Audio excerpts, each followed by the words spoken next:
Σήμερα θα παίξω ένα γρήγορο παιχνίδι για να το κοινοποιήσω στο YouTube για να δείτε πόσο καλά τα πηγαίνω.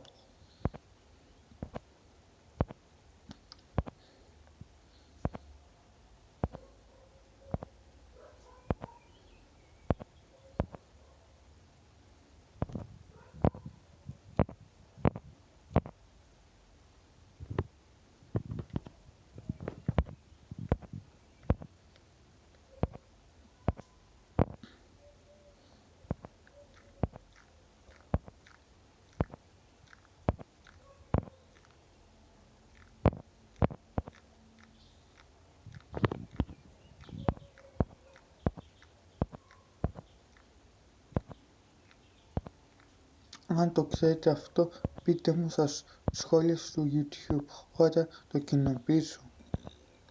Αν το ξέρετε, μόνο αυτό. Γεια σας.